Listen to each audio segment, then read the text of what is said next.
En el video de hoy les voy a contar una historia que parece sacada de una película, pero que ocurrió en la vida real. Una anciana de 70 años que vivía sola en una casa deteriorada en las afueras de Bogotá.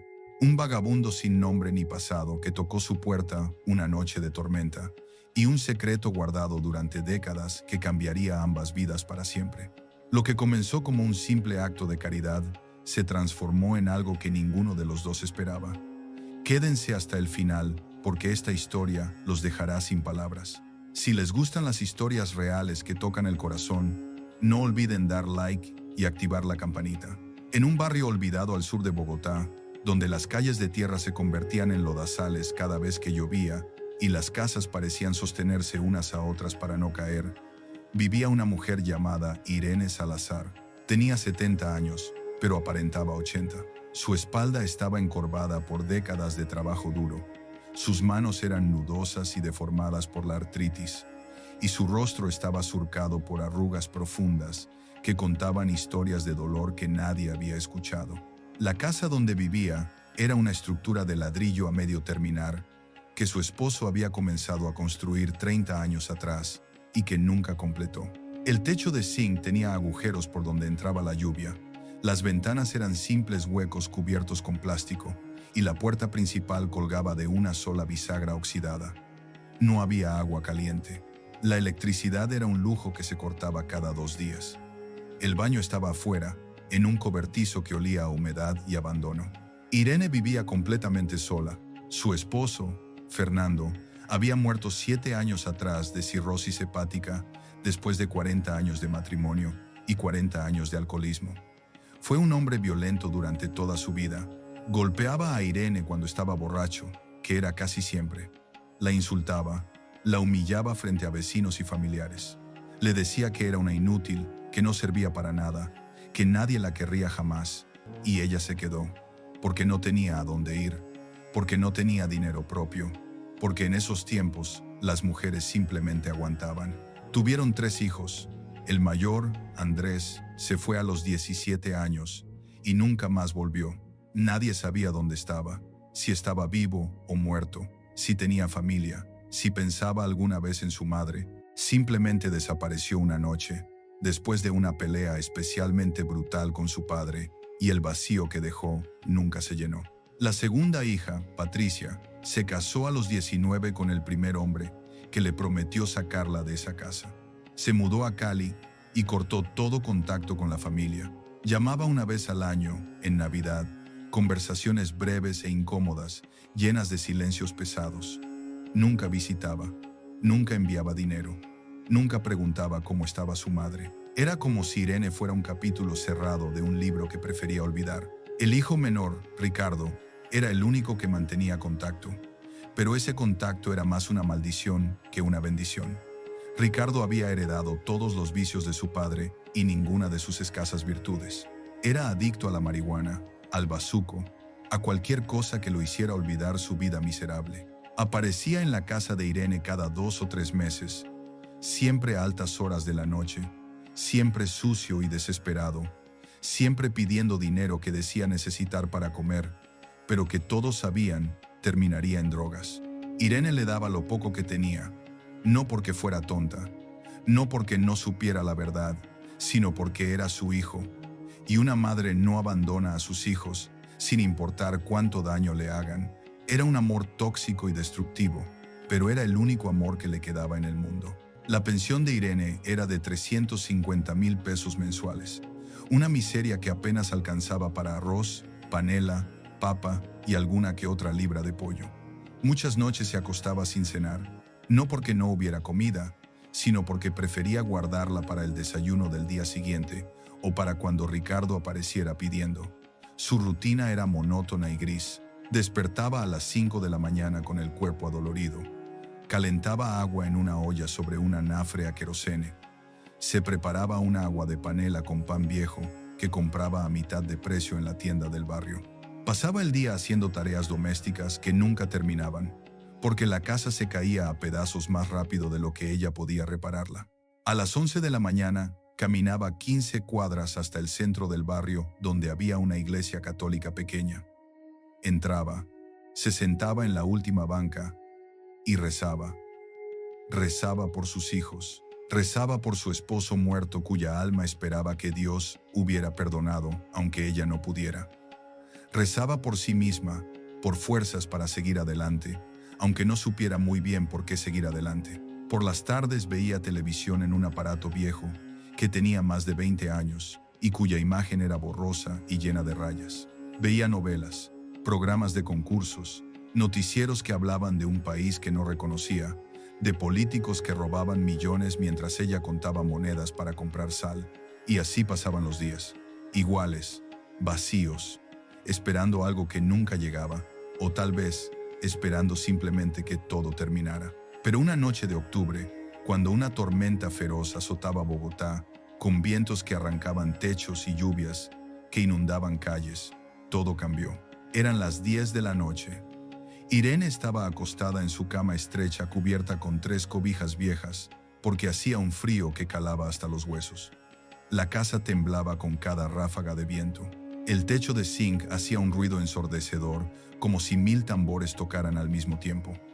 El agua entraba por los agujeros y caía en baldes estratégicamente colocados que ya estaban llenos y se desbordaban. Y entonces escuchó algo que la sobresaltó. 3 golpes fuertes en la puerta principal, firmes, desesperados.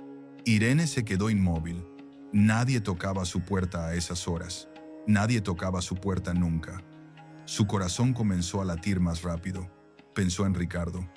Tal vez era él. Tal vez había tenido problemas. Tal vez necesitaba esconderse de alguien.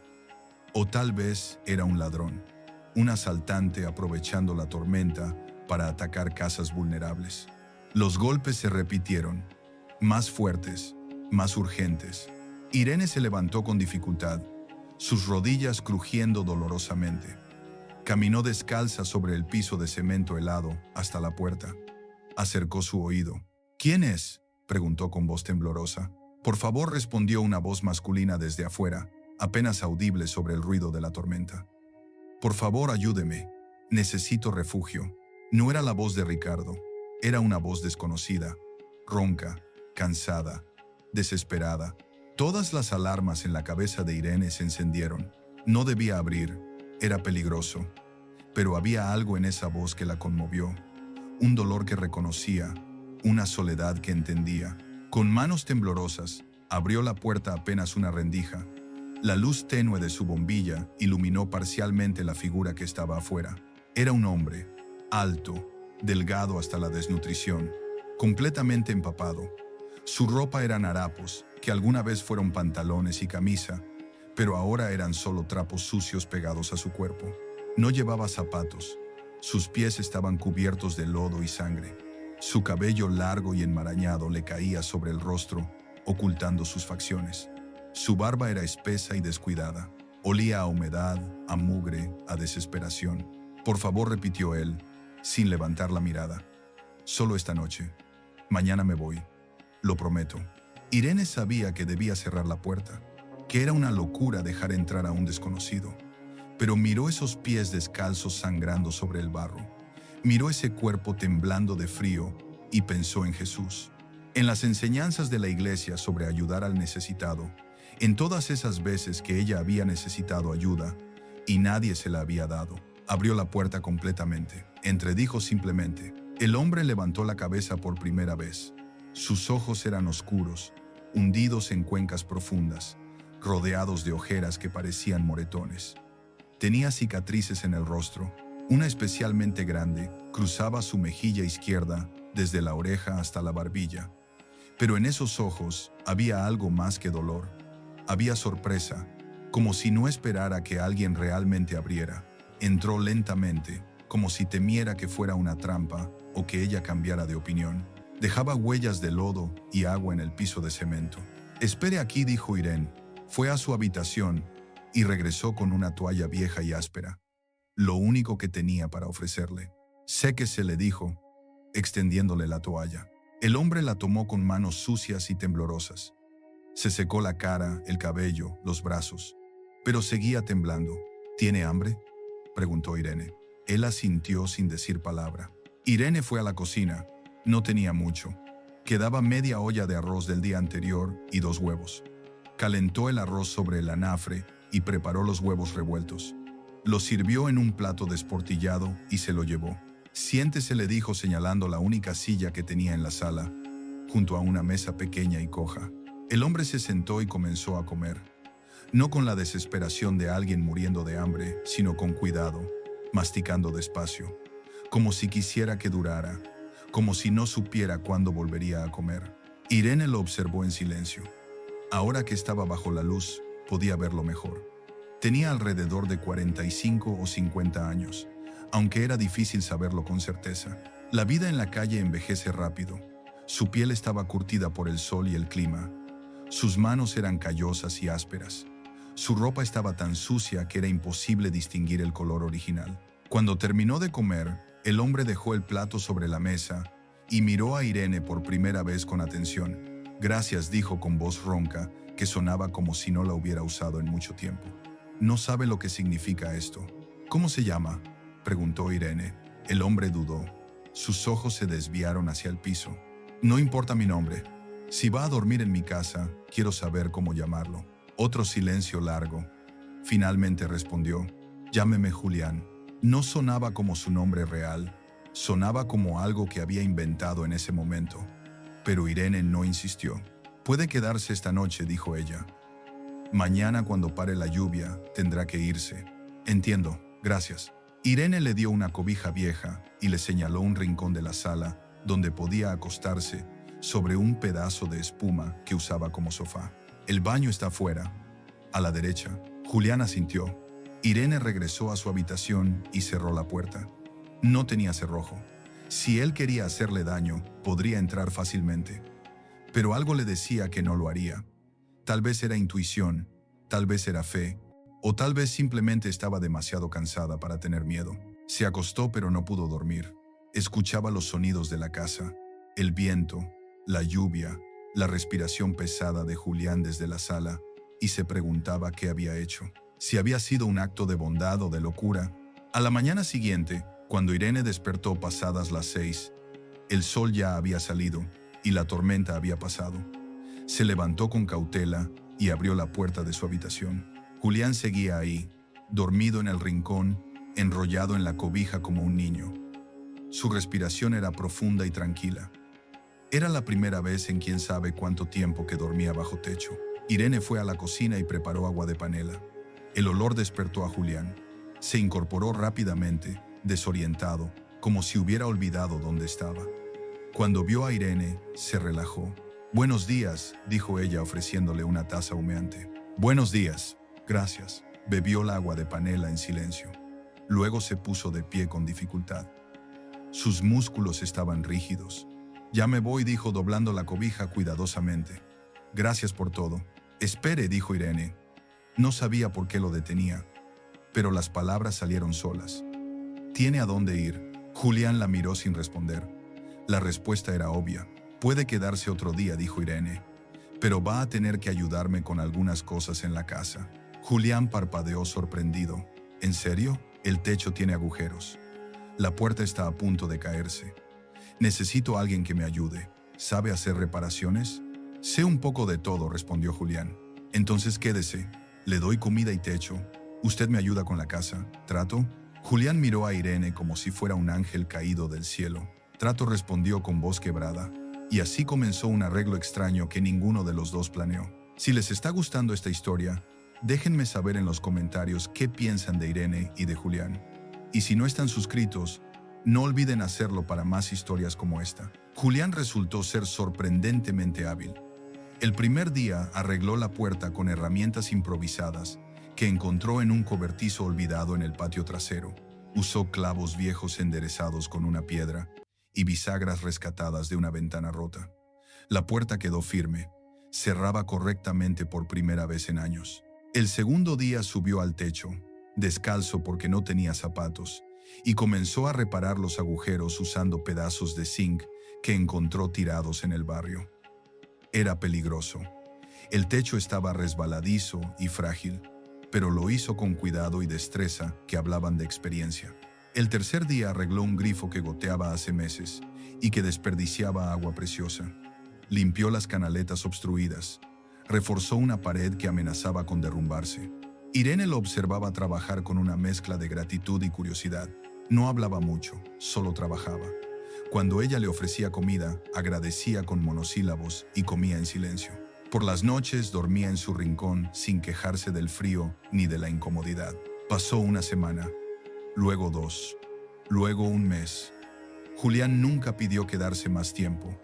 Simplemente seguía ahí cada mañana, encontrando algo nuevo que arreglar, algo que limpiar, algo que mejorar. Y lentamente, casi imperceptiblemente, comenzaron a hablar. Al principio eran intercambios prácticos. ¿Tiene un martillo más grande? ¿Puedo usar esta lata? Pero luego las conversaciones se volvieron más profundas. Una tarde, mientras Irene pelaba papas para el almuerzo y Julián lijaba un pedazo de madera en el patio, ella preguntó sin mirarlo: ¿cuánto tiempo lleva en la calle? Julián dejó de lijar. El silencio se extendió tanto que Irene pensó que no respondería. 12 años, dijo finalmente. ¿12 años? Sí. ¿Y antes de eso? Otro silencio largo. Julián retomó el lijado con movimientos más fuertes, más bruscos. Antes de eso tenía una vida diferente. No elaboró más, y ella no insistió. Había aprendido que Julián hablaba a su propio ritmo. Días después, durante una cena silenciosa de sopa aguada y pan, Julián habló sin que nadie preguntara. Era ingeniero, dijo mirando su plato.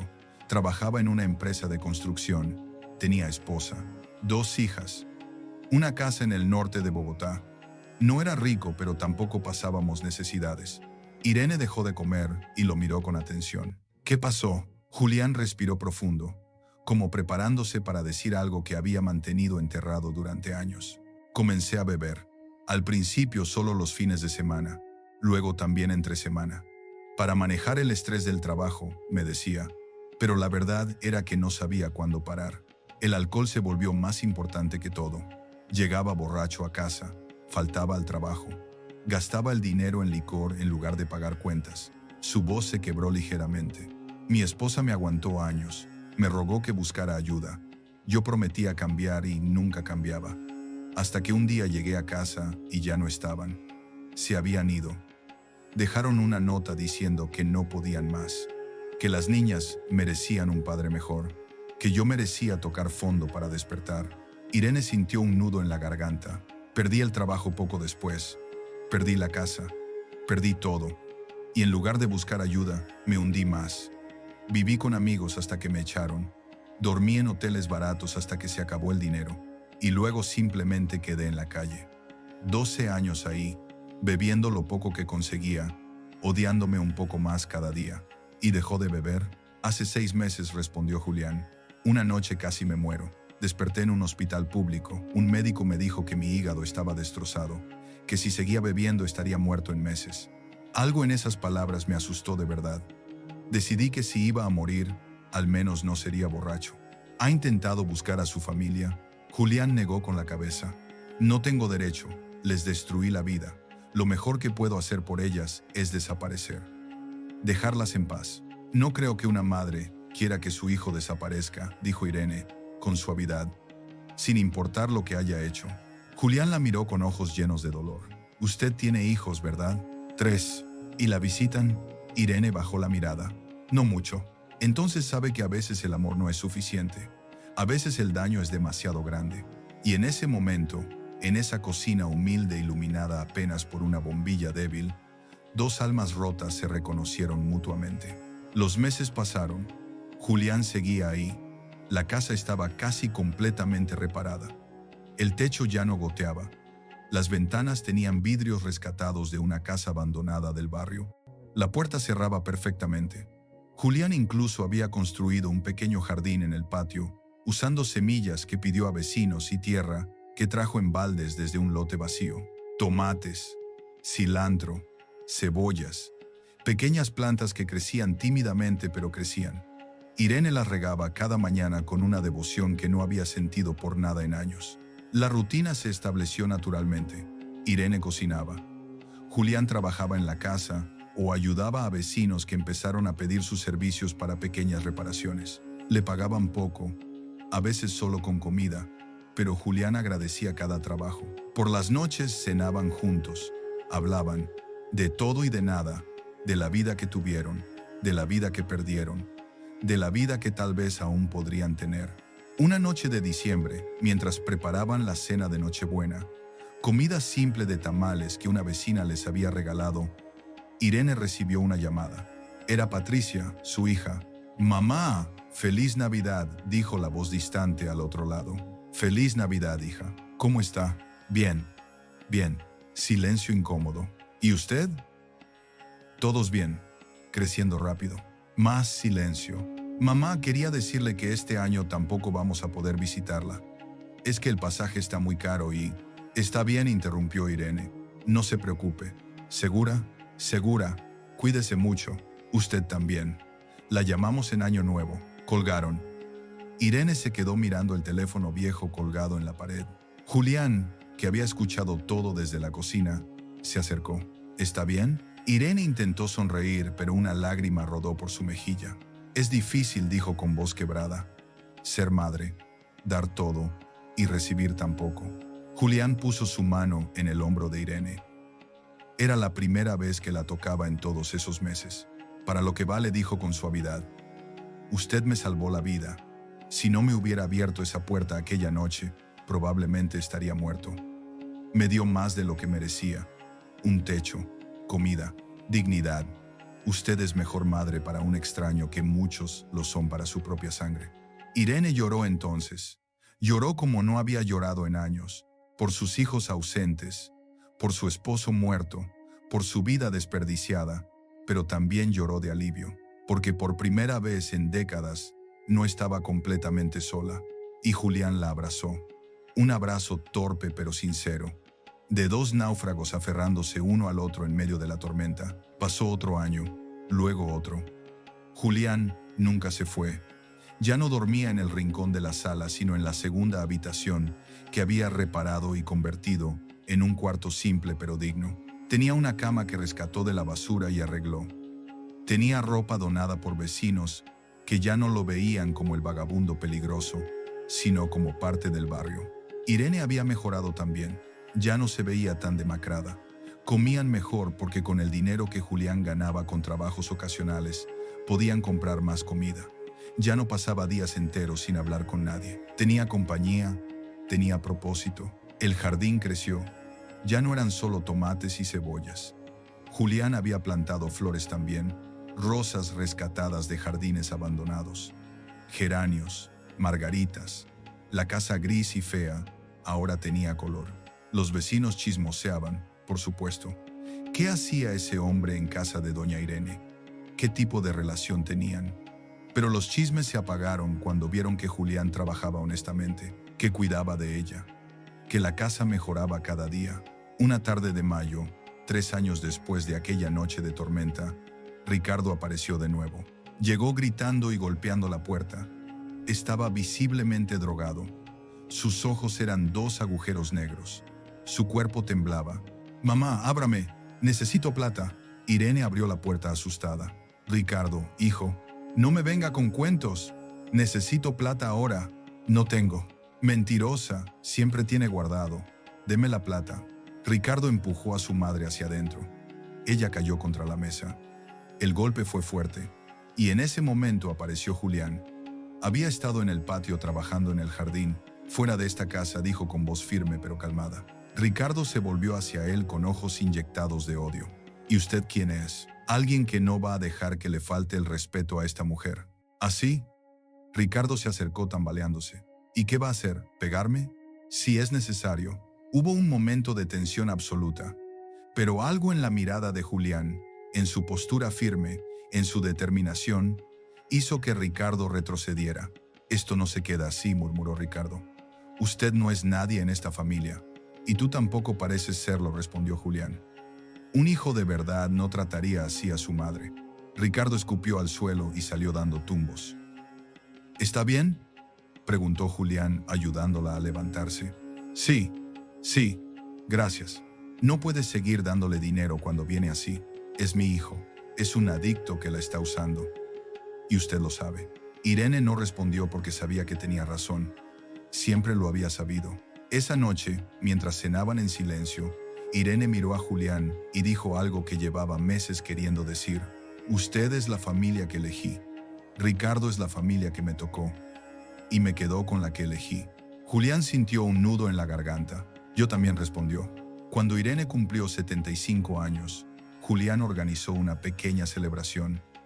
Invitó a vecinos, preparó comida, consiguió un pastel pequeño con velas que encontró en oferta. No era gran cosa, pero para Irene fue el mejor cumpleaños de su vida, porque estaba rodeada de personas que genuinamente se preocupaban por ella. No por obligación, no por sangre, sino por elección.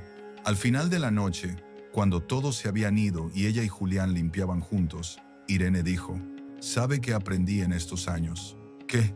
Que la familia no siempre es la que comparte tu sangre. A veces es la que aparece en tu puerta una noche de tormenta y decide quedarse. Julián sonrió, una sonrisa verdadera que iluminó su rostro marcado. Y a veces es la que abre esa puerta cuando todos los demás la habrían cerrado. Hoy, 5 años después de aquella noche, Irene y Julián siguen viviendo juntos en esa casa que ya no es gris ni fea, sino un hogar de verdad. Julián trabaja como maestro de obra en el barrio. Irene cuida el jardín que ahora es el más bonito de la cuadra. Cocinan juntos, cenan juntos, ven televisión juntos. Se cuidan mutuamente cuando uno está enfermo. No es romance, nunca lo fue. Es algo más raro y más profundo. Es compañía verdadera, respeto mutuo. Dos personas que llegaron al final de sus vidas rotos y solos, y decidieron que era mejor estar rotos juntos que morir solos. Ricardo nunca volvió. Irene escuchó por vecinos que estaba en un centro de rehabilitación pagado por el gobierno. No sabe si es cierto, no sabe si saldrá diferente, pero ya no espera sus visitas con terror. Ya no guarda dinero escondido para cuando aparezca exigiendo. Aprendió a soltar. Patricia llamó hace 6 meses. Fue diferente esta vez. Su voz sonaba quebrada. Dijo que se había separado de su esposo, que estaba pasando por momentos difíciles, que se había dado cuenta de cosas. Preguntó si podía visitarla.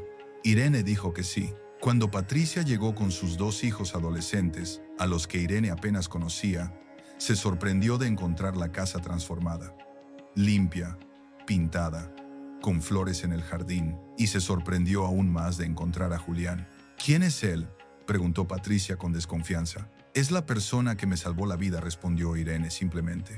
Y yo salvé la suya. Vivimos juntos, como familia. Patricia no entendió al principio. Se veía en su cara el juicio, la confusión.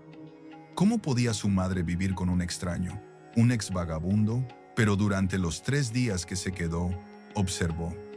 Vio cómo Julián trataba a su madre con respeto y cariño, cómo preparaba el desayuno sin que se lo pidieran, cómo le alcanzaba las pastillas para la artritis con un vaso de agua tibia, cómo se sentaban juntos en el porche por las tardes a ver el atardecer sin necesidad de llenar el silencio con palabras vacías.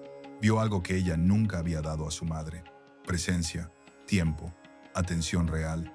El último día, antes de irse, Patricia abrazó a su madre y le susurró: «Perdóneme, mamá, por no estar, por abandonarla». Irene la abrazó fuerte. «Estás aquí ahora. Eso es lo que importa. ¿Puedo volver? Siempre». Y esta vez, cuando Patricia dijo que volvería, Irene le creyó. Porque había algo diferente en sus ojos, algo roto que reconocía el dolor ajeno. De Andrés, el hijo mayor, nunca supieron nada.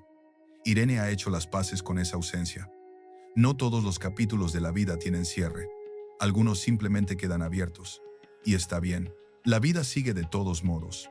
Una tarde, mientras Julián podaba las rosas y ella regaba los tomates, Irene preguntó algo que había querido preguntar durante años. ¿Alguna vez intentó buscar a sus hijas? Julián dejó las tijeras de podar. Su rostro se puso serio. Una vez, hace 2 años, las busqué en redes sociales usando el computador de la biblioteca pública. Las encontré. Tienen 28 y 25 años ahora. Están casadas. Tienen sus propias vidas. Se ven felices. ¿Y no les escribió? Estuve a punto. Escribí un mensaje. Lo borré. Lo volví a escribir, lo volví a borrar. 10 veces hice lo mismo. ¿Por qué no lo envió? Julián se sentó en el suelo, entre las plantas, con la mirada perdida, porque me di cuenta de que buscaba mi propia redención, no su bienestar. Quería que supieran que cambié, que ya no bebo. Tienen derecho a seguir haciéndolas sin que yo irrumpa buscando perdón que tal vez no quieran dar, pero tal vez sí quieren saber de usted, o tal vez no, y respetar eso también es una forma de amor. Irene se sentó a su lado. Sus huesos crujieron con el movimiento. ¿Sabe qué creo? Que hay diferentes tipos de redención. Usted no pudo ser el padre que sus hijas necesitaban, pero ha sido el hijo que yo nunca tuve. Ha llenado un vacío que ni siquiera sabía que tenía. Eso también cuenta, eso también es valioso. Julián sintió lágrimas quemando sus ojos.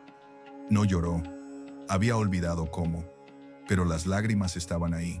Gracias, susurró, por abrirme esa puerta, por no tener miedo, por verme como persona cuando todos me veían como basura. Gracias a usted, respondió Irene, por quedarse, por no robarme, por no lastimarme, por elegir ser bueno cuando era más fácil ser malo. Se quedaron ahí sentados entre las plantas, mientras el sol se ponía tiñendo el cielo de naranja y púrpura. Dos personas que el mundo había descartado. Dos personas que se rescataron mutuamente del abismo. Los vecinos que al principio chismoseaban ahora, los señalaban como ejemplo. Miren a doña Irene y a don Julián, decían. Eso sí es verdadera familia. Los niños del barrio llamaban a Julián tío Julián y le pedían que les enseñara a plantar cosas.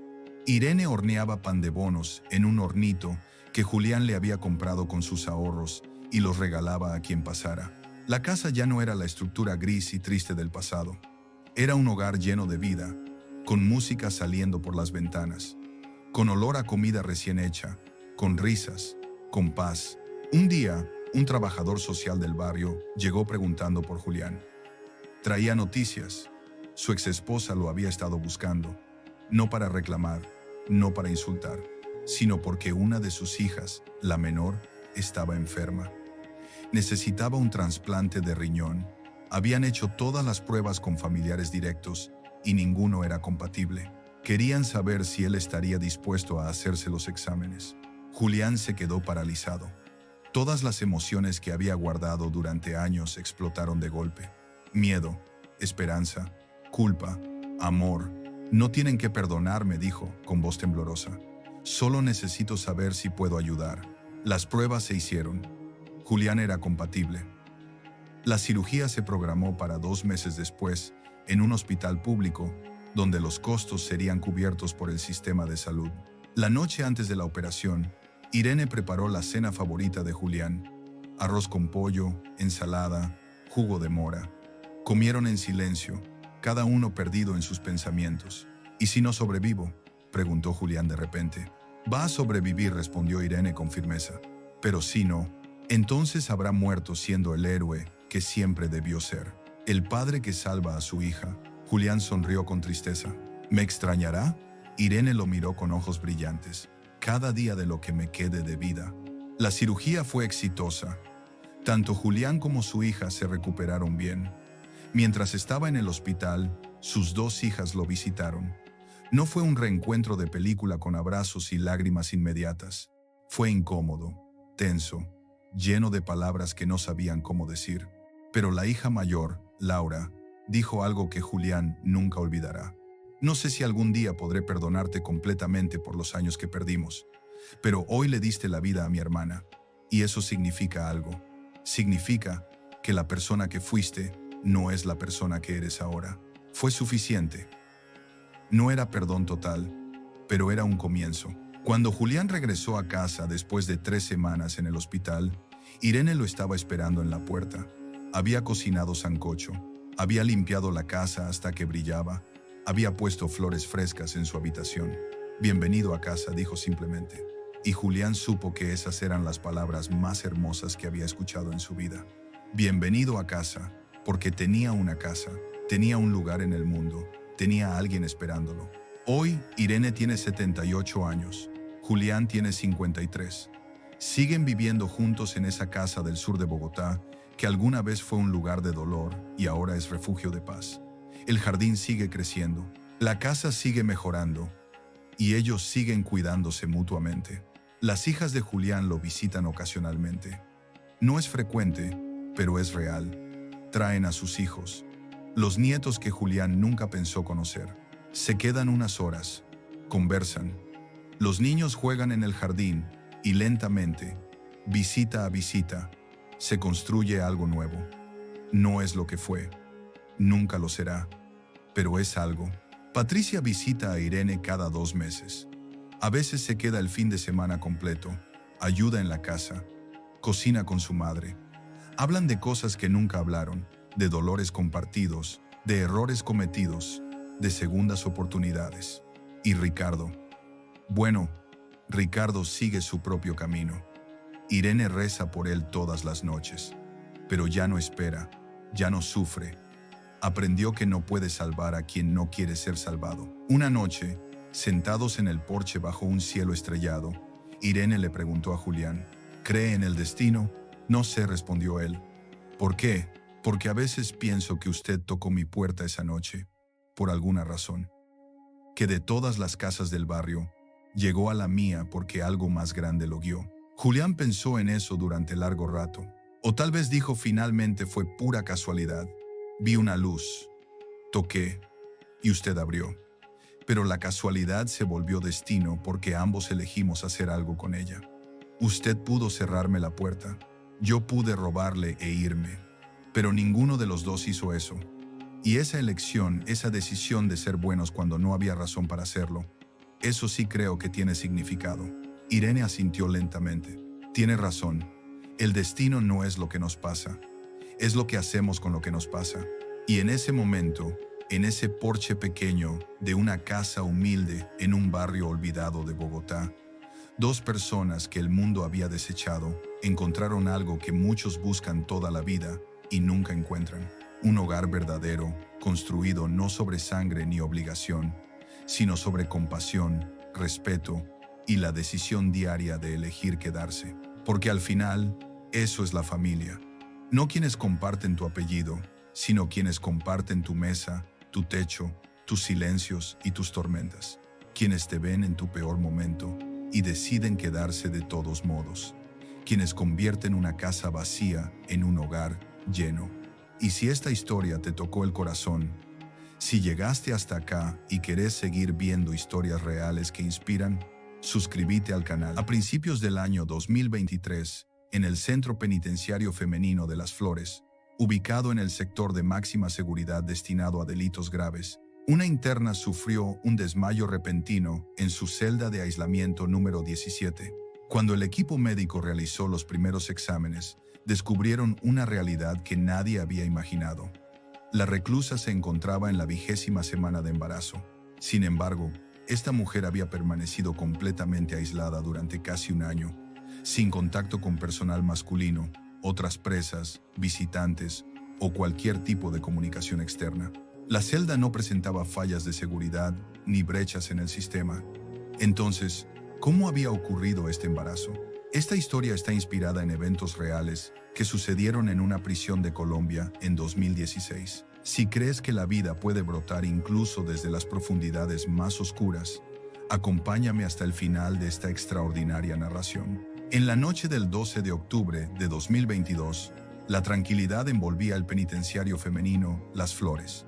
No había luna ni estrellas visibles, solo las luces fluorescentes parpadeantes y los pasos silenciosos de los guardias que resonaban con regularidad. El sector C, donde se mantenían recluidas las internas de alta peligrosidad, estaba protegido por gruesos muros de concreto y 3 puertas metálicas con cerraduras múltiples. Allí se encontraba la celda número 17, donde la luz natural jamás penetraba y el tiempo parecía haberse detenido. En ese lugar vivía la interna Esperanza del Carmen Vázquez, de 34 años, condenada a cadena perpetua en 2020 por tráfico de drogas a gran escala. Desde hacía 2 años aproximadamente, permanecía en aislamiento total. Nadie la visitaba, no recibía correspondencia, no conversaba con nadie y únicamente era observada por 3 guardias femeninas que se turnaban. Esperanza mantenía una conducta tranquila y ordenada, sin causar disturbios ni mostrar signos de alteración psicológica o conductual. Cumplía puntualmente con las comidas y respetaba los horarios de aseo bajo estricta supervisión. Esa noche fue igual a tantas otras. Esperanza no lograba conciliar el sueño, algo que le ocurría desde su ingreso a esa celda. Se recostó contra la pared, inclinó la cabeza hacia un lado y, sin darse cuenta, llevó su mano hacia el vientre. No habló ni suspiró. Sus ojos parecían vacíos, como si miraran más allá del muro, hacia su destino o hacia la nada. A las 11:46 de la noche, el oficial de turno Miguel Ángel Herrera, quien supervisaba el sector, observó a través del sistema de vigilancia cómo Esperanza se levantaba bruscamente, daba un paso y se desplomaba sobre el suelo. Su cabeza golpeó contra el borde de la cama de concreto y perdió el conocimiento. Inmediatamente activó la alarma y puso en marcha el protocolo de emergencia de nivel 2. En menos de 3 minutos llegó el equipo de intervención rápida a la celda. Abrieron las 3 cerraduras consecutivas y trasladaron a Esperanza en una camilla. Había perdido el conocimiento. Su mano derecha seguía sobre el vientre y tenía sangre en los labios debido a una mordedura. Su pulso era débil y los latidos del corazón lentos. Cuando llegó a la unidad médica de la prisión, el doctor encargado del turno, Carlos Alberto Mendoza, comenzó inmediatamente a prepararle una vía intravenosa y a medir su presión arterial. Luego realizó un examen con ultrasonido para descartar hemorragia interna. En cuanto el transductor tocó su abdomen, se quedó paralizado. En la pantalla apareció un saco gestacional avanzado y un corazón latiendo con fuerza. El embarazo estaba aproximadamente en la semana 19 o 20. En ese momento, nadie en la habitación pronunció palabra alguna. Las señales de shock se reflejaban en todos los rostros. ¿Cómo era posible que esto hubiera sucedido? El doctor Carlos preparó un informe urgente, lo firmó inmediatamente y lo envió a la administración penitenciaria.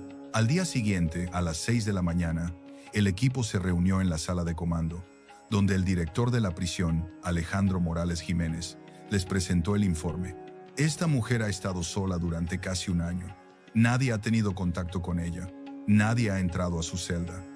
El sistema de cerraduras es doble, electrónico y manual. Las cámaras funcionan las 24 horas.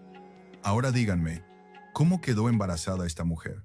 La administración penitenciaria actuó inmediatamente y formó una comisión de investigación interna especial. Se recopilaron todas las grabaciones de las cámaras de seguridad de los últimos 60 días. Se reunieron los nombres de todos los empleados que habían tenido acceso directo o indirecto a la celda número 17 durante los últimos 6 meses. Todo fue inspeccionado con precisión, pero todos parecían perseguir un fantasma invisible. Esa tarde, Esperanza del Carmen Vázquez recuperó la conciencia y en cuanto abrió los ojos, pronunció una sola frase. Sabía que estaba embarazada, solo quiero dar a luz a mi hijo. El doctor Carlos Alberto Mendoza le preguntó si había sido forzada. Esperanza negó con la cabeza. ¿Sabes quién es el padre?, preguntó. Esperanza guardó silencio. ¿Lo hiciste tú misma?, insistió. Ella respondió simplemente. Estuve sola. Si te está gustando esta increíble historia, no olvides suscribirte y activar las notificaciones para no perderte contenido como este, que te hará reflexionar sobre los límites del amor maternal y la esperanza humana. Cuando Esperanza del Carmen Vázquez cumplió 25 años, muchas personas aún luchaban por encontrar su camino en la vida, pero ella ya se había convertido en una académica reconocida en su campo. Tenía estudiantes, se ganaba el respeto y un futuro brillante la esperaba. Sin embargo, en la cima de este ascenso, Esperanza conoció a un hombre 7 años mayor que trabajaba en comercio de importación y exportación en la región del Valle del Magdalena. Su conversación era convincente, su vestimenta impecable y su apariencia inspiraba confianza. Frecuentemente llegaba a la puerta de la Facultad de Farmacia en Medellín con una camioneta blanca pequeña, esperándola al terminar sus clases con una flor en la mano y una sonrisa cálida en el rostro. Esperanza vio en este hombre un regalo de la vida después de años de estudio y esfuerzo. Se enamoró y las cosas avanzaron rápidamente. Se casaron en poco tiempo, y en el transcurso de un año, Esperanza abandonó su carrera académica y se trasladó con su esposo a la región de los Llanos Orientales. Pero solo 6 meses después del matrimonio, descubrió que el esposo en quien había confiado estaba hundido en deudas por apuestas e inversiones fallidas.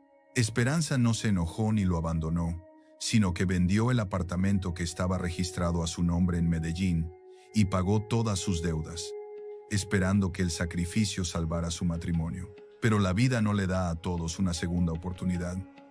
Una noche, sin motivo aparente, su esposo desapareció de repente, dejando atrás solo las deudas y una mujer destrozada. Después de esa noche, Esperanza intentó mantenerse con vida dando clases particulares básicas. No le quedaban ni reputación ni futuro. Un día apareció una persona que conocía de antes y le ofreció un trabajo muy fácil. Cruzaría al exterior a través de un puesto fronterizo por solo un día y transportaría medicinas herbales con documentación oficial a Medellín a cambio de $3,000. Esperanza estaba en su peor momento, así que aceptó. Pero en la mañana del 28 de diciembre de 2019, fue arrestada en el puesto fronterizo de San Miguel. En el fondo doble de su maleta, encontraron una capa que contenía 1 kilogramo de heroína pura, cantidad suficiente para ser condenada con la máxima pena según las leyes del país. El 10 de mayo de 2020 tuvo lugar su juicio en el Tribunal Penal de los Llanos. No había testigos ni contradicciones en las declaraciones. No tenía abogado privado y le fue asignado un defensor de oficio. Después de solo 2 sesiones, se dictó la sentencia: cadena perpetua agravada. Esperanza no objetó. No apeló la decisión. Tras dictarse la sentencia, fue trasladada a la prisión femenina Las Flores y se convirtió en una reclusa en el sector C, en una celda de la que solo salía 18 minutos diarios al patio. No hablaba con nadie, no veía a nadie, no tenía visitantes, no recibía nada del exterior, ni siquiera un saludo casual. Esta mujer que daba conferencias, realizaba investigaciones científicas y era conocida por su pasión, se había convertido en una sombra silenciosa, solitaria, tranquila, presente, pero como si fuera invisible. Lo que nadie sabía era que durante 2 años no había escrito una solicitud de indulto, no había enviado cartas a su familia, no había mencionado su pasado a ningún empleado. Pero este silencio no era rendición. Esperanza del Carmen Vázquez, dentro de este silencio, había elegido otro camino. No intentaba salvarse a sí misma, sino que quería dar a luz una vida, un último significado, una última esperanza, algo que nadie conocía, nadie creía, pero que era la última luz que palpitaba dentro de ella. Cuando la comisión de investigación llegó a un punto muerto, el equipo de seguridad técnica notó un detalle pequeño, pero de extrema importancia. En el libro de guardias del mes de julio, encontraron un registro que mostraba que un recluso masculino había sido asignado a trabajos de limpieza y mantenimiento en el almacén técnico entre el edificio administrativo y el ala de mujeres. El nombre apareció como una mancha de tinta en el medio de una hoja. Rafael Galindo Herrera, joven de 26 años condenado a 30 meses de prisión por agresión intencional. Su historia era llamativa. Rafael había sido un estudiante destacado, estaba en su 4º año de medicina, había obtenido el 2º lugar en la Olimpiada de Biología a nivel nacional. Su padre había sido un médico militar que perdió la vida en una operación de rescate durante una gran inundación. En una noche de invierno, mientras pasaba frente a la residencia de su hermana, vio a un hombre ebrio intentando arrastrarla por la fuerza hacia un callejón. Golpeó al hombre con una llave inglesa que tenía en su mochila. El hombre sobrevivió, pero sufrió daño cerebral. Rafael fue arrestado. El cargo fue confirmado. No había testigos ni razón para reducir la pena. Desde su ingreso a la prisión había sido tranquilo, completamente comprometido con las reglas, y como poseía altas habilidades técnicas, obtuvo permiso para ayudar a los empleados en trabajos de mantenimiento. En julio ocurrió una falla eléctrica en el edificio administrativo cerca del ala de mujeres, y Rafael Galindo Herrera fue asignado a la tarea. Rafael fue convocado para interrogatorio. La pregunta era clara: ¿te comunicaste con alguna reclusa mientras realizabas trabajos de mantenimiento cerca del ala de mujeres en julio? Rafael respondió: No, señor. No hubo comunicación alguna. Solo se me pidió limpiar el panel eléctrico y organizar la sala técnica. Pero había un detalle extraño. Rafael Galindo Herrera no negó nada de manera categórica. Solo decía, no hubo contacto físico. Sus palabras estaban suspendidas en una zona gris entre la verdad y la mentira. Después de días de inspección continua, mientras se examinaba el sistema de ventilación entre el ala de mujeres y la zona técnica, uno de los miembros del equipo técnico descubrió algo inesperado. La cubierta de tela sobre la abertura de ventilación era nueva, a diferencia de las otras aberturas deterioradas por el tiempo. Al examinar el interior con detalle, encontraron un hilo delgado de nylon de aproximadamente 2 metros de largo, con una pequeña bola de madera desmontable atada en su extremo. Cuando tiraron suavemente del hilo hacia afuera, se deslizó desde la abertura de ventilación una pequeña bolsa plástica del otro lado. En su interior había restos de un líquido de características no claras y una jeringa usada. Se tomaron muestras y se realizó análisis de ADN de los restos del líquido. Después de 3 días apareció el resultado. La muestra de semen en la jeringa coincidía con el ADN de Rafael Galindo Herrera. Lo que parecía fantasía ahora era realidad documentada con pruebas. En la sala de interrogatorio, bajo la luz blanca de neón, Rafael levantó su cabeza por primera vez y habló. Sus palabras no fueron una defensa ni una confesión de culpabilidad, sino simplemente una confesión desnuda. No fue una conspiración, ningún empleado intervino, no hubo intercambio ni amenaza, solo un acuerdo silencioso entre 2 personas en lados opuestos de una pared. Una se acercaba a la muerte cada día y la otra se ahogaba en una culpa antigua. Rafael comenzó a relatar la historia. Cuando fui asignado a limpiar el almacén técnico, escuché por la noche una tos suave desde detrás de la pared. Al principio llegó un pequeño trozo de papel a través de la abertura de ventilación, doblado firmemente. En los días siguientes comenzaron a aparecer escritos grabados en la cubierta de una caja de cigarrillos vieja. El significado era claro: no quiero vivir, solo quiero dar a luz. Una noche, Esperanza del Carmen Vázquez envió una nota final. Si tuviera un deseo antes de morir, sería convertirme en madre. Rafael no respondió inmediatamente, pero después de 2 noches, envió a través de la abertura de ventilación una pequeña bolsa atada con hilo de nylon delgado. En su interior había muestras de semen recolectadas y una jeringa médica vieja. No había nadie que guiara o ayudara. Todo lo que pasó fue resultado de un acuerdo silencioso, lleno de miedo y cargado de esperanza. Una quería crear algo antes de morir, y el otro intentaba, aunque fuera una vez, salvar una vida después de haber fallado en proteger a su hermana. Esperanza, sin apoyo médico ni conocimiento y sin medicamentos, comenzó por instinto y determinación los intentos de inseminación artificial usando la jeringa. Probó el procedimiento cada noche durante una semana. Sabía que las posibilidades de éxito eran muy pequeñas, pero no le importaba porque no tenía nada que perder. Ese niño era la última esperanza que daba sentido a su vida. Cuando aparecieron los hechos, se instaló un silencio pesado en la sala de interrogatorio. Después de un momento largo, Alejandro Morales Jiménez preguntó: ¿sabía ella que lo que hizo violaba la ley? Rafael asintió. Entonces, ¿por qué lo hizo? Rafael respondió: porque ese niño quería nacer y porque en mi vida nunca le había dado a nadie la oportunidad de vivir.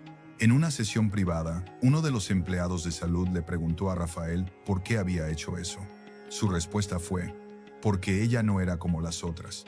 No pidió comida especial, no preguntó por su familia, no lloró para ganar compasión. Era como si supiera que iba a morir, pero se aferraba a algo que no quería perder, algo puro. Desde su ingreso a la prisión, Esperanza nunca había solicitado un indulto. No había pedido traslado a otro pabellón, ni siquiera medicamento para dormir. Solo una vez, a través de la abertura de ventilación, pasó un papel desgarrado. Si tuviera un deseo antes de la muerte, querría ser madre una sola vez. Sabía bien que según las leyes del país, se puede posponer la ejecución de la sentencia de una mujer condenada si tiene un hijo que no ha cumplido 3 años. El embarazo podría ser motivo para aplazar el castigo, pero Esperanza nunca intentó explotar esta situación. No solicitó indulto, No informó a su abogado de ninguna intención de apelar. En una fría noche de invierno, Esperanza del Carmen Vázquez escribía una carta. El papel era la cubierta de una caja de medicina vieja. El bolígrafo era la punta de un lápiz roto. La carta estaba dirigida a Sandra Luz Herrera, la subdirectora conocida por su severidad. Esperanza no estaba suplicando, no se quejaba, no acusaba a nadie. Estaba hablando con la voz de una mujer con corazón de madre. Cuando cierro los ojos por la noche, solo escucho los pasos de los guardias en el pasillo, y es como si la vida se retirara de mí gradualmente. Esperar la muerte es silencio, pero algo dentro de mí se movió, pequeño pero vivo. Sé que violé las leyes, pero solo quise, aunque fuera una vez, dar vida a un niño. Conozco las leyes, y sé que lo que hice estuvo mal, pero también sé que nunca fui madre. No quiero vivir, pero quiero que este niño viva en seguridad, y no con miedo. Si fuera posible, quiero dar a luz a mi hijo en un ambiente saludable y limpio. No espero cargarlo mucho tiempo en mis brazos. Solo quiero verlo abrir los ojos una vez. Sandra leyó la carta. Hacía años, durante su periodo de servicio, había dado a luz a una niña en el 7º mes. Era una noche lluviosa. La niña no vivió más que 10 horas. No abrió los ojos y murió en el pecho de su madre.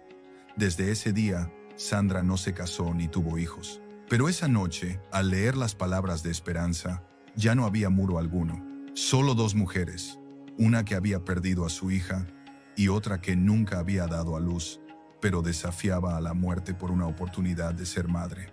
A la mañana siguiente se celebró una reunión de emergencia.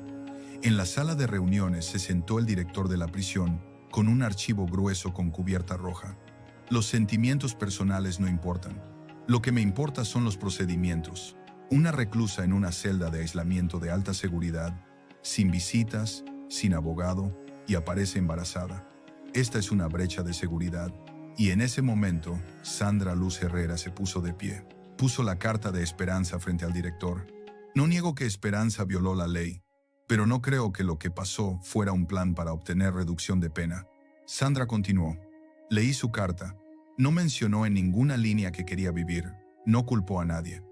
Todo lo que pidió fue dar a luz a su hijo en un ambiente seguro. No para seguir viva, sino solo para sentir por un momento que había sido madre.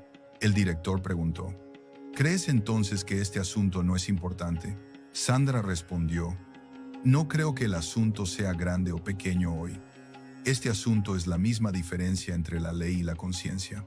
Después de 2 horas, terminó la reunión.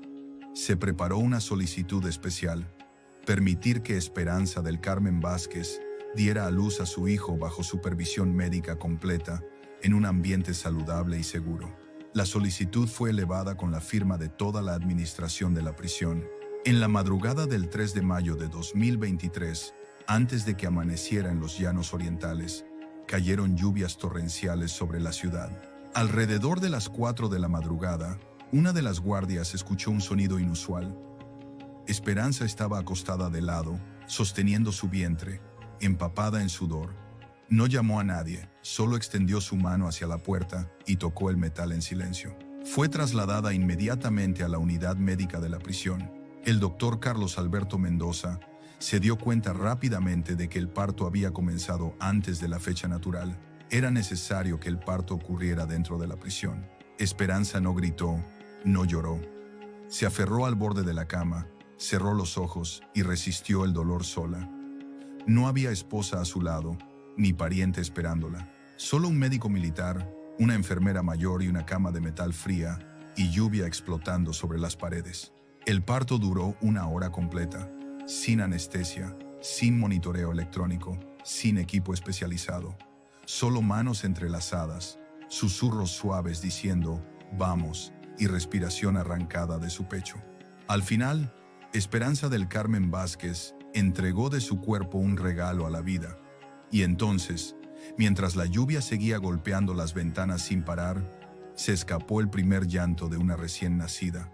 Un sonido delicado pero claro, como si hubiera atravesado todas las nubes negras que se habían cernido sobre la vida de Esperanza durante años. Era una niña pequeña de 700 gramos, con los ojos cerrados firmemente, las manos apretadas y la piel cálida y rosada. El doctor la puso suavemente sobre el pecho de su madre. Esperanza no sonrió, pero esa sonrisa sutil fue la primera sonrisa real que se dibujó en su rostro desde que entró a la prisión. Mientras el sonido del llanto de la niña aún resonaba en los pasillos de la prisión, la administración penitenciaria preparó un informe especial. El nacimiento de un niño de una madre condenada a cadena perpetua agravada era algo inusual, pero la ley no era ambigua.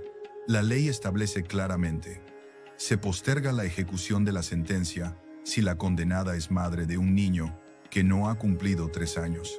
Después de una semana del parto, visitó una delegación del Comité de Indulto. Se revisaron los informes médicos. Los análisis estaban completos. Al final se convirtió la sentencia de Esperanza del Carmen Vázquez de cadena perpetua agravada oficialmente.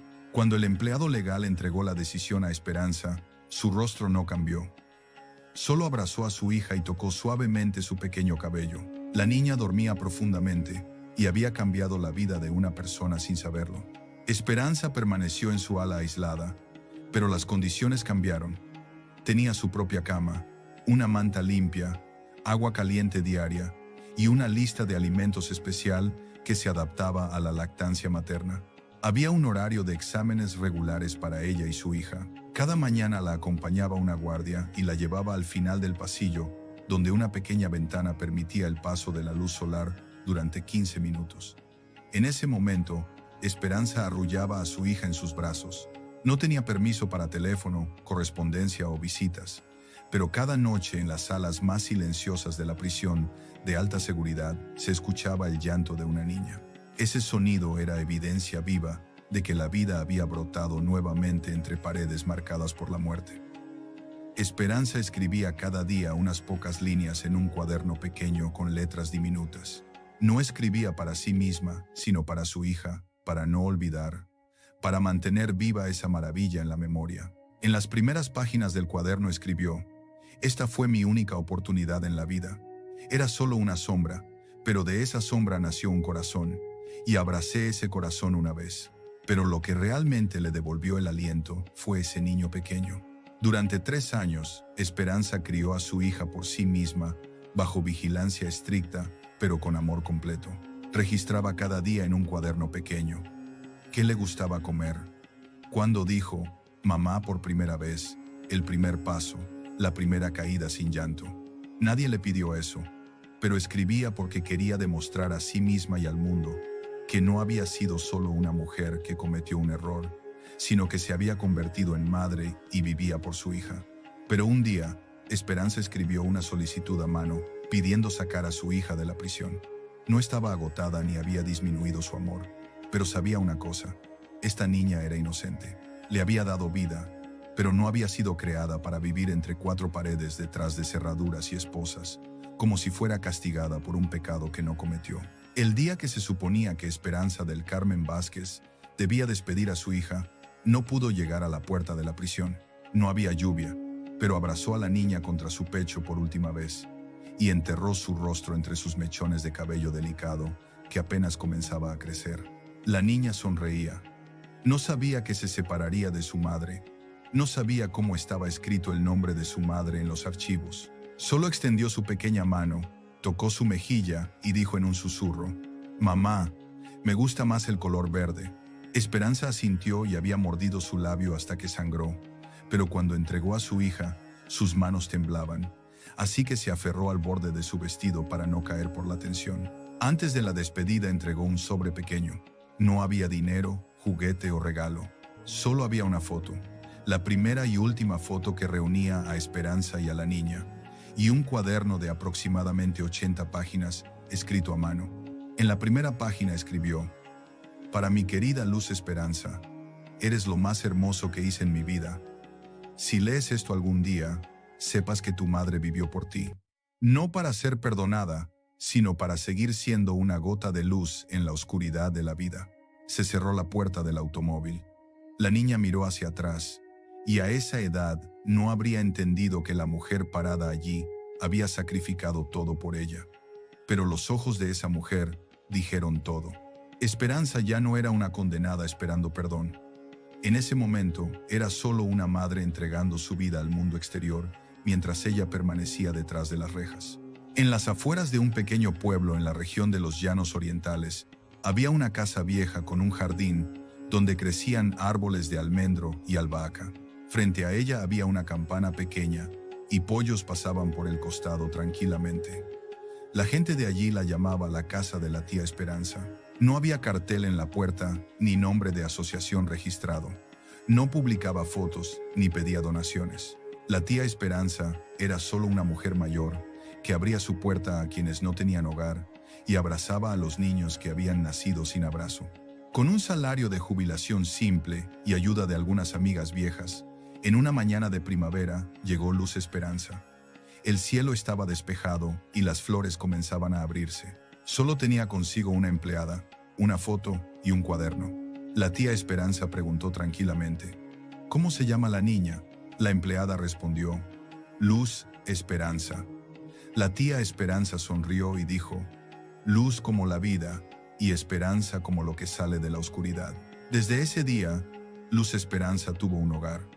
No era lujoso ni grande, pero tenía columpio, juguetes para compartir y cuentos narrados con la voz de la tía Esperanza a la hora de la siesta. Nadie le preguntó por su madre, nadie mencionó la prisión.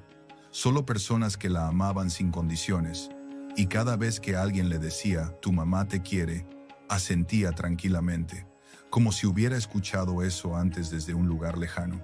El cuaderno de Esperanza estaba guardado en un cajón secreto en el armario de la tía Esperanza. No se lo había dado aún, pero se prometió a sí misma que cuando Luz Esperanza creciera, cuando preguntara, cuando fuera lo suficientemente valiente para escuchar la verdad, le abriría el cuaderno. No contaría el pasado por su tragedia, sino para contarle que no había nacido de un error, sino de esperanza. Pasaron los años y Luz Esperanza creció. Nadie la llamó huérfana ni a la tía Esperanza madre sustituta, pero todos sabían que lo que había entre ellas era y seguiría siendo una familia real. Habían vivido juntas no con nombres definidos, sino con amor que no necesitaba definición. El tiempo en la prisión no pasa como afuera. Aquí las estaciones se miden no por meses, sino por cambios de guardias, por el número de veces que cambió la guardia y por cuántas veces floreció el árbol del patio. Desde que Luz Esperanza se fue, la celda número 17 volvió a ser como era, silenciosa, fría, oscura. Pero todos los que pasaban junto a ella sabían que esta no había sido solo una celda para una condenada, sino una habitación donde había nacido algo. No solo una niña, sino una mujer cuya alma había muerto y luego volvió a la vida. Esperanza del Carmen Vázquez sigue ahí, condenada a cadena perpetua. No ha solicitado indulto, no se ha quejado, no ha pedido nada, solo ha pedido continuar escribiendo cada día una hora. Cada carta comienza así: para Luz Esperanza, hija de su madre, y luego escribe: ¿cuál es tu comida favorita? ¿Estás aprendiendo a montar bicicleta? Si alguien te molesta, no tengas miedo, porque yo estoy aquí siempre. ¿Has visto a una mujer en tus sueños y te has preguntado si es tu mamá? Cada mes viene Sandra Luz Herrera. Ya no trae agua caliente, pero trae papeles, bolígrafos y a veces una carta de la tía Esperanza. Luz Esperanza está aprendiendo a montar bicicleta. A principios de año, hizo su primer plato de pasta con sus propias manos. Su voz es hermosa cuando canta. No son muchas palabras, pero son suficientes para iluminar el rostro de Esperanza durante unos momentos. Un día llegó un paquete postal a la prisión. Dentro había un dibujo hecho con colores brillantes, una casa con techo rojo, un árbol verde al costado, una mujer en el centro sosteniendo un papel y encima, con letra infantil: ya sé escribir. Esperanza miró el dibujo durante mucho tiempo. Luego lo dobló con cuidado y lo puso entre las páginas de su cuaderno. Esa noche se sentó frente a su mesa durante una hora. No escribió, no habló, solo apoyó su cabeza en su mano y permaneció así. Luego sonrió. Nadie la escuchó, nadie vio sus lágrimas, pero la sonrisa estaba ahí, suave, como un temblor de aire ligero. Era la sonrisa de una madre que había dado a luz, amado y dado un nombre. Y eso había sido suficiente para ella. Desde su ingreso al penitenciario, Esperanza nunca pidió perdón, nunca solicitó traslado a otro sector, ni siquiera pidió pastillas para dormir. Solo una vez, a través de la abertura de ventilación, pasó un papel desgarrado escrito con letra temblorosa. Si tuviera un deseo antes de morir, querría ser madre una sola vez. Rafael Galindo Herrera había cumplido su condena y fue liberado 2 años después de que naciera la niña. Salió como salen todos los presos, pero dejó atrás una pequeña parte de sí mismo, una parte que nunca se atrevió a llamar mi hija. Nadie registró esa despedida. Nadie supo qué se dijo o no se dijo.